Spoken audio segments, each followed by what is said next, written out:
Caríssimos fiéis, eis que a nossa Santa Madre Igreja celebra hoje a gloriosa festa de Pentecostes, quando o Espírito Santo desceu sobre os apóstolos reunidos com Nossa Senhora no cenáculo, transformando-os de homens tímidos e vacilantes em intrépidos pregadores da verdade eterna.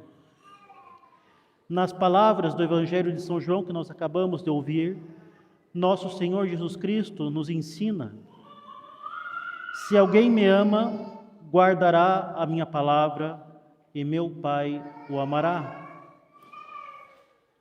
Nessas palavras nós encontramos não apenas uma promessa consoladora, mas um princípio fundamental que nos permite compreender por que vivemos tempos tão conturbados e por que a sociedade moderna se afasta cada vez mais da paz verdadeira que somente Cristo pode dar. Meus caros, observemos bem as palavras de nosso Senhor. Se alguém me ama, guardará a minha palavra. E aqui nós temos uma lei importantíssima, fundamental da nossa vida espiritual. O amor verdadeiro não se manifesta em sentimentos vagos ou em uma piedade superficial, mas na obediência concreta à palavra revelada. A caridade sobrenatural infundida em nossos corações pelo Espírito Santo não é mero afeto humano elevado à categoria de virtude. A caridade não é sentimento. Não, é um dom divino que nos torna capazes de abraçar a verdade em toda a sua integridade, mesmo quando ela contraria nossas inclinações naturais, mesmo quando o mundo inteiro se levanta contra ela. Como ensina São Gregório Magno, probatio dilectionis exhibitio est operis, a prova do amor é a demonstração das obras. Vejamos, meus caros, como isto difere radicalmente do amor próprio que domina o homem decaído pelo pecado original. O amor próprio busca sempre acomodar a verdade aos seus desejos. A caridade do Espírito Santo nos faz acomodar nossos desejos à verdade. O primeiro, o amor próprio, é obra da natureza corrompida. A caridade é obra da graça santificante. É precisamente por isso que o Espírito Santo desceu sobre os apóstolos em forma de línguas de fogo. O fogo purifica e consome. Assim, a caridade divina consome em nós tudo aquilo que se opõe à verdade revelada. Os apóstolos, que antes eram temerosos e inconstantes, tornaram-se depois de Pentecostes homens de fé inabalável, dispostos a derramar o próprio sangue antes que negar uma só palavra, uma só sílaba, uma só letra da doutrina que eles receberam de Cristo. E nosso Senhor continua: dou-vos a minha paz, não como a dá o mundo. E aqui nós temos uma distinção capital que devemos guardar sempre na nossa mente. A paz do mundo, meus caros, é sempre uma paz precária, construída sobre compromissos com o erro, sobre concessões mútuas entre a verdade e a mentira. É a paz daqueles que dizem: não importa em que creias, contanto que seja sincero. É a paz daqueles que dizem que o importante, no final de contas, é se sentir bem. É a paz daqueles que dizem que todas as religiões são queridas por Deus e conduzem a Deus, que dizem que o essencial é vivermos em harmonia, deixando de lado questões doutrinárias. Essa falsa paz é filha do orgulho intelectual, que não suporta a humilhação de se submeter à autoridade divina. Prefere o erro livremente escolhido à verdade recebida por obediência. É a paz dos sepulcros caiados, que por fora parecem formosos, mas por dentro estão cheios de podridão.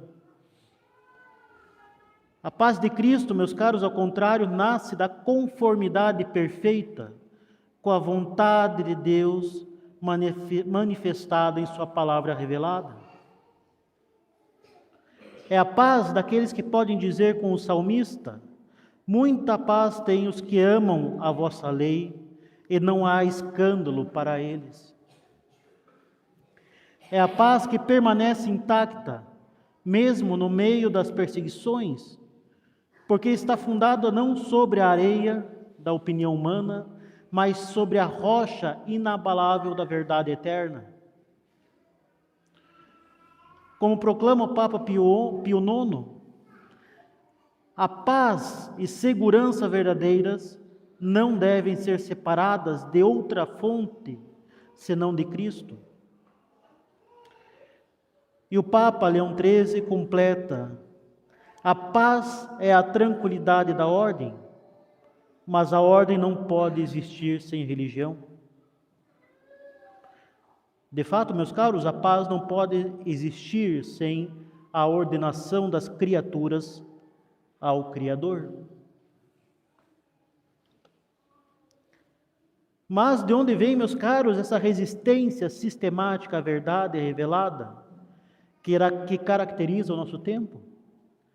De onde nasce esta pretensão de que a razão humana, deixada a si mesma, possa descobrir e estabelecer os princípios da moral e da sociedade, prescindindo inteiramente da revelação divina? A resposta, meus caros, nós a encontramos nas primeiras páginas da Sagrada Escritura, no grito de rebelião que ecoou no céu: non serviam, não servirei. É o grito de Lúcifer, o mais belo dentre os anjos, que se precipitou no abismo eterno porque não quis submeter a sua inteligência à verdade que Deus lhe manifestava. Ele preferiu o erro próprio à verdade recebida. Ele preferiu reinar no inferno a servir no céu. E este mesmo espírito de revolta anima o liberalismo em todas as suas manifestações. Quando proclama a autonomia absoluta da razão humana contra a autoridade da Igreja, quando declara que não há verdade objetiva em matéria de moral, quando afirma que cada indivíduo é árbitro supremo do bem e do mal, quando nega a necessidade da graça sobrenatural para a salvação. Em todas estas afirmações ressoa o mesmo grito satânico: não servirei. O liberalismo, meus caros, é essencialmente uma filosofia, ou melhor, uma religião do orgulho. Recusa-se a reconhecer qualquer autoridade superior à razão individual. Por isso, ataca sistematicamente todas as instituições que representam a autoridade divina na terra. A Igreja, a família natural, única possível, pai, mãe e filhos, a sociedade hierarquicamente ordenada. Tudo deve ser democratizado, submetido ao capricho da vontade humana emancipada de Deus. Como ensina o Papa Leão XIII, a liberdade digna dos filhos de Deus não consiste na licenciosidade, mas na faculdade de não pecar. Caríssimos, nós vemos isto claramente em nossos dias. A moral verdadeira é abandonada em nome da liberdade de consciência. O matrimônio indissolúvel é substituído pelo divórcio em nome da realização pessoal. A autoridade paterna é minada em nome dos direitos da criança. A própria distinção natural entre homem e mulher é negada em nome da igualdade de gênero. Em cada uma das perfeições das subversões do liberalismo, o que vemos é a mesma pretensão luciferina: fazer da vontade humana a medida suprema da realidade, em lugar de submeter a vontade humana à ordem estabelecida por Deus. Face a esta avalanche de erros, o que deve então fazer o cristão verdadeiro? Talvez buscar um meio termo, uma conciliação entre a verdade católica e os valores pretensos do mundo moderno? Calar-se por prudência para não piorar as coisas, evitando provocar os adversários da fé? De forma alguma, isso jamais, meus caros.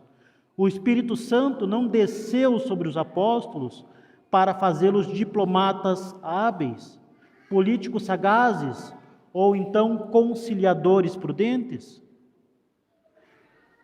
O Espírito Santo desceu para fazê-los testemunhas corajosas da verdade integral, dispostos a enfrentar qualquer oposição antes que trair o depósito sagrado da fé que lhes foi confiado. A caridade verdadeira, longe de nos tornar condescendentes com o erro, torna-nos seus adversários implacáveis. Nós vemos que São Paulo não hesitou em resistir em face ao próprio São Pedro, quando este, por condescendência humana, arriscava escandalizar os fiéis. Santo Atanásio enfrentou sozinho quase todo o episcopado mundial, quando este vacilava diante da heresia ariana. São Pio X condenou sem apelação o modernismo, ainda que isto lhe custasse incompreensões e ataques. E por que isso? Porque a caridade sobrenatural nos faz amar a Deus acima de todas as coisas. E não se pode amar verdadeiramente a Deus tolerando que sua verdade seja desfigurada ou negada. A caridade nos faz amar também as almas, e não se pode amar verdadeiramente as almas deixando-as no erro que as conduz à perdição eterna. Somente a caridade infundida pelo Espírito Santo pode vencer o orgulho que está na raiz de todos os erros modernos. Porque só ela nos dá a humildade necessária para aceitar a verdade tal como Deus nos revelou, sem pretender modificá-la ou adaptá-la aos gostos do século. Como bem nos ensina São João Crisóstomo, ubi caritas ibi et humilitas, ubi autem superbia ibi et odium. Onde há caridade, há também humildade. Onde há soberba, há também ódio. Que exige então de nós, meus caros, esta caridade sobrenatural em nossos dias? Primeiramente, meus caros, exige que tenhamos uma fé límpida e integral, sem concessões ao espírito do mundo. seja no princípio, seja na prática.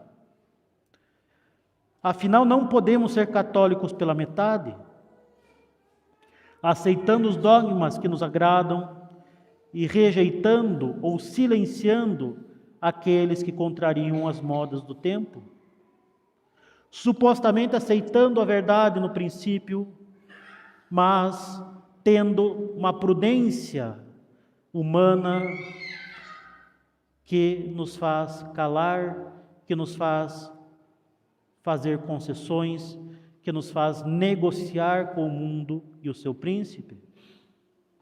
A fé, meus caros, é una e indivisível.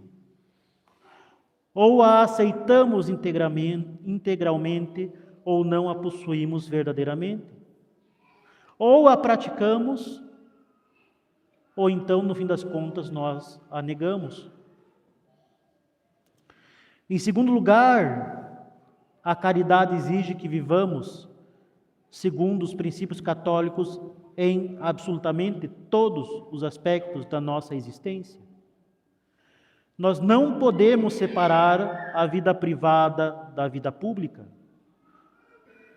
Nós não podemos separar a fé da moral. Não podemos separar a doutrina da prática. Se cremos que Cristo é Rei, nós devemos trabalhar para que o seu reinado se estabeleça, não apenas em nosso intelecto, não apenas em nossos corações, mas também na família, na escola, na lei, nas instituições, em absolutamente toda a sociedade. Em terceiro lugar, exige que demos testemunho corajoso da verdade, mesmo quando isto nos acarrete incompreensões, perseguições, perdas ou até mesmo a morte. Afinal, bem disse o Senhor, bem-aventurados os que sofrem perseguição por causa da justiça. Meus caros, o católico que nunca sofre oposição por causa da sua fé, deve examinar seriamente se não está traindo o Evangelho por covardia ou respeito humano. Se fora da capela, se no nosso dia a dia, se na nossa vida, tudo vai bem, todos concordam conosco, se nós somos tidos por legais, agradáveis, pessoas extremamente confortáveis de se conviver, se nós somos tidos por pessoas que são tidas por boas nos padrões do mundo, alguma coisa está errada. Se nós não sofremos incompreensões na nossa vida, se nós não sofremos a mínima oposição, se tudo vai bem, o mais provável é que nós não estamos sendo reflexo de nosso Senhor Jesus Cristo, que não veio trazer a paz, mas a espada.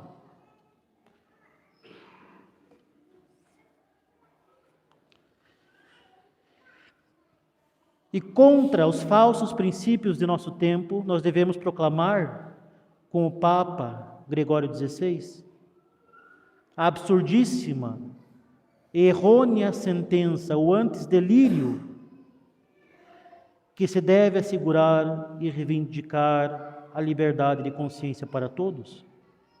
É absurdíssima e errônea sentença, ou antes é um delírio que se deva assegurar e reivindicar a liberdade de consciência para todos. Afinal, meus caros, esta pretensa liberdade de consciência é, na verdade, o mais refinado dos venenos luciferinos. Sob o pretexto de respeitar a dignidade do homem, ela estabelece a própria adoração do homem em sua consciência e assim dissolve todos os fundamentos da ordem moral e social. Se cada homem pode seguir sua consciência particular em matéria de fé e moral, sem referência alguma à autoridade divina, então não há mais verdade objetiva, não há mais lei natural, não há mais possibilidade de sociedade cristã. Não há mais possibilidade de sociedade, ponto. Cada indivíduo se torna o seu próprio Deus, árbitro supremo do bem e do mal, medida última da própria realidade. É o triunfo completo do orgulho satânico, que prefere reinar no erro a obedecer na verdade. Por isso mesmo, esta falsa liberdade conduz inevitavelmente à anarquia moral e ao caos social. Pois uma sociedade onde cada um segue sua própria consciência é uma sociedade onde não pode haver nem justiça nem paz verdadeiras. Finalmente, meus caros, lembremos-nos de que a paz prometida por Cristo não é ausência de luta, mas vitória na luta. É a paz de quem combate o bom combate, guarda a fé e aguarda a coroa da justiça. E esta paz nós a encontramos, sobretudo, na fidelidade à Santa Igreja Católica, depositária infalível da verdade revelada. Fora da Igreja, nós bem sabemos, não há salvação. Mas nós podemos acrescentar, fora da Igreja não há verdadeira paz. Porque somente ela possui os meios de santificação. Só ela conserva o depósito da fé. Só ela pode nos orientar seguramente no meio das tempestades do mundo.